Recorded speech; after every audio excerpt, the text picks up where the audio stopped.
Good afternoon, BBC Radio Silent, the afternoon wall of sound, and we're welcoming back a man who's been on this show so many times, Francis Rossi from Status Quo. Hi, Francis.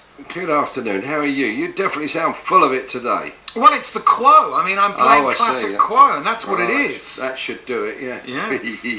Now, where do you sit with the brand, Status Quo or the Quo? Are you happy with the Quo, or would you? Either way, it's just it's a familiar, I suppose, like the Stones, the Quo, that kind of thing. But it was the Status Quo, then it was Status Quo, and then it was Quo. So as long as people know it's. I was taught that when I was younger. If they can whistle your tune and know your name, whether they're slagging you off or not, they know who you are, which is all about things how they are today, I suppose. Now, last time you were on this show, we talked about losing Rick, and we went. You were very candid with us. We went through that, so. We don't want to dwell too much on that at the moment, but I just wondered if there's a bit of a shift now, because I'd imagine you two being the figureheads of the band, there were songs he preferred and songs you preferred. Are you now working in some stuff that you didn't feel too comfortable doing when Rick was around, or not? We put in a few things that we had to take out when Rick died, but as a kind of tribute to Rick, we're doing a version of Drive My Car, which is a lot of fun. I don't know why. To me, it's so much better than the original. It's based on the acoustic style that we did. But no, basically the set is pretty much the same. One of the complaints to some of the fans is that the set doesn't change too much, but it's very difficult to change it when you have hardcore Status Quo fans and you have what we call a peripheral. He knows all the hits. So when we start playing album tracks that are a bit more obscure that the hardcore know, there's these massive question marks over certain people's heads in the venue, and you're always trying to obviously make the show go really well. And when you have lulls, apart from the audience losing interest, or I don't know this one, the band get a little bit affected by it. So you try and make the optimum set to suit as many people as possible, and plus it has to go into different territories. We're not really very good at sort of let's change it for this territory and change it for that territory. I like the band to feel like we know what we're doing each night. Sure, and were the hits very different in Australia and Germany than they were in the UK? Or was it basically, Caroline was a hit everywhere, Accident Prone, which was a great single, that may have been a bit of a hit here and a hit there. I mean, what was the shift? Accident Prone was a weird one, because it's just one of the songs I really thought was going to wipe the flow of the world, and it didn't really. I think it's because we tried the pea-soup disco approach at the time, because a lot of bands do that. Bands that have been around a while, you suddenly feel out of time with what's going on, and so you try and copy, and that was a mistake. But generally the major hits are the major hits everywhere, which is why the reason we do them. We just came back from Australia, and things like In the Army they're not sure about. I think the last hit there was Wild Side of Life. Rocking All Over the World wasn't a hit there, which is kind of weird. But we still have a fairly massive profile, so it's hard to understand. And another place we're uncannily big is Switzerland, and I always find that kind of weird, but thankful that we are, You just go to each territory and you do the set as best you can. And ideally, is that the band has to play well enough to make whatever they're doing work. But sometimes when you've got too many songs that aren't hits that they don't know, you feel the lull in the audience, and then we all panic. Yeah, and I think even musos, if you go and see your heroes, your favourite bands, most of us just want the hits, don't we? I'm afraid so, yeah. And I've known a lot of musos who would disagree, but we're musos. We're fascinated with the music itself, not necessarily the tune, the nice song. You'll see people say, "Oh, fantastic bass part," whereas most of us, I'm not interested if I like a song.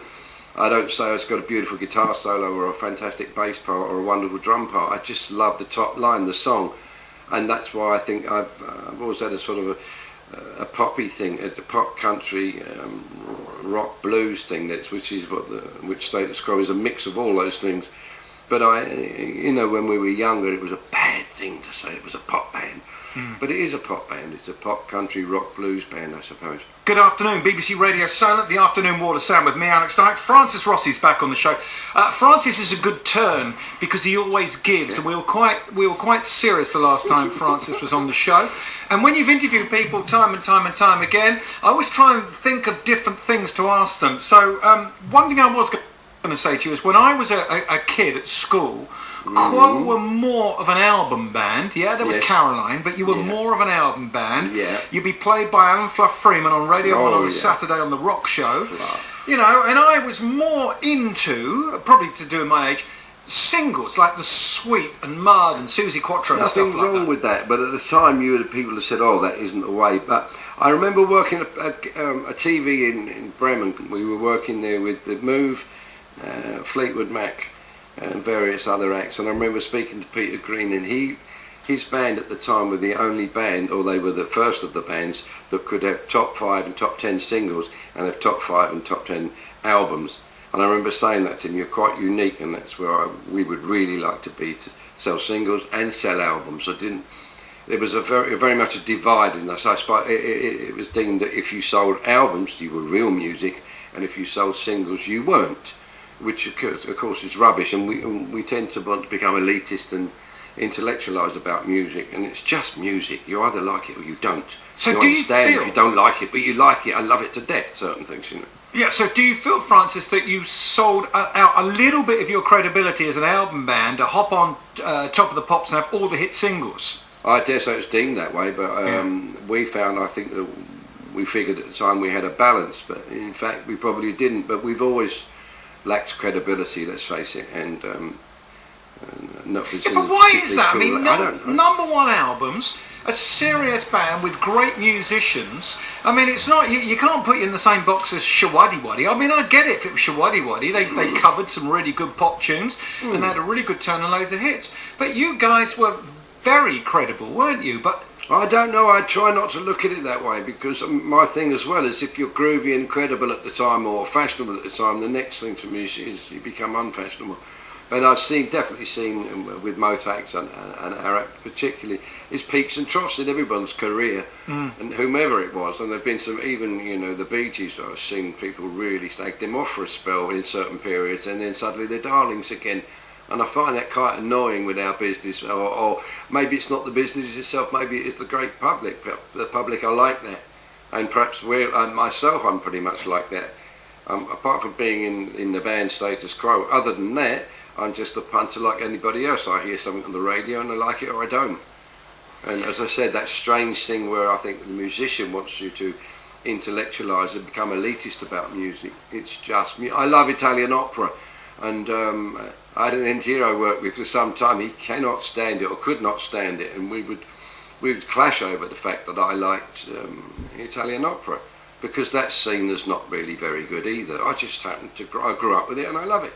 I don't care. That the joy of music to me is it means you don't have to care. It just does something to me, and I'm sure lots of people, where it takes you away from everything, and I just don't care when I'm hearing certain music. You're wrapped in the music. It's fantastic.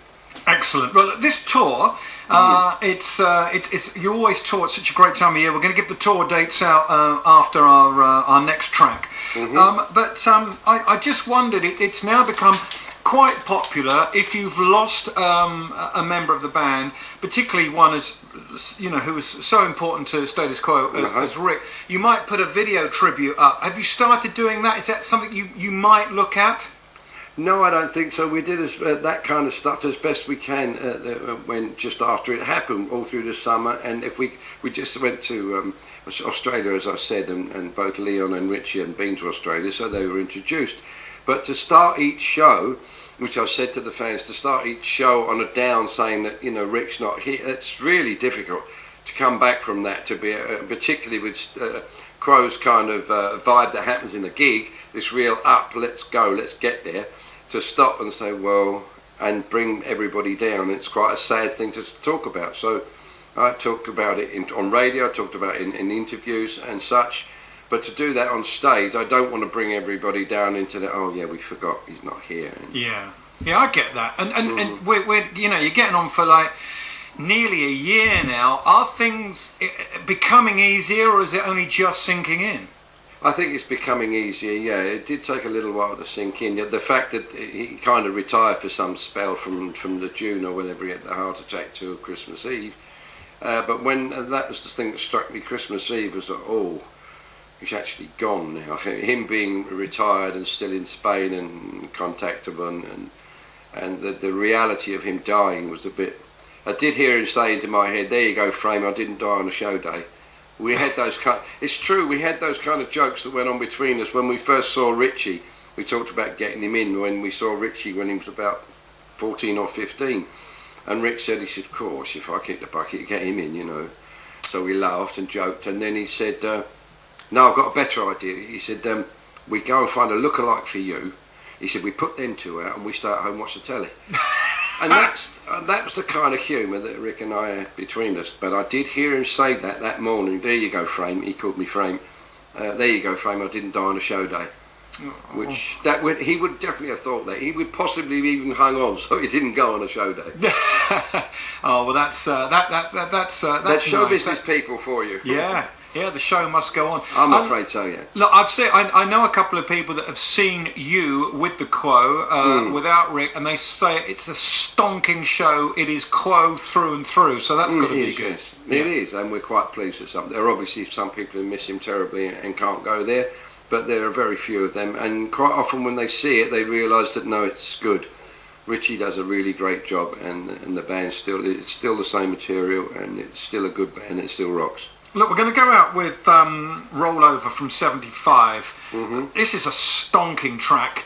Tell me the story of this. Do you remember recording it? Do you remember how it came about, this song? I remember writing it. Bob and I were writing the thing, and we'd gone to a place, I think, somewhere in Wales, and I was running over it in the afternoon.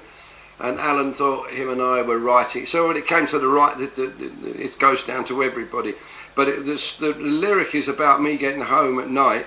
When I got home that night early one morning, seeing the note written in ink pinned to the door. My wife had left this note on the door, and she was up, and there was beautiful stuff going on at home. And the following night, she would sit up in my side of the bed if she was looking for an argument. I hope she's not listening.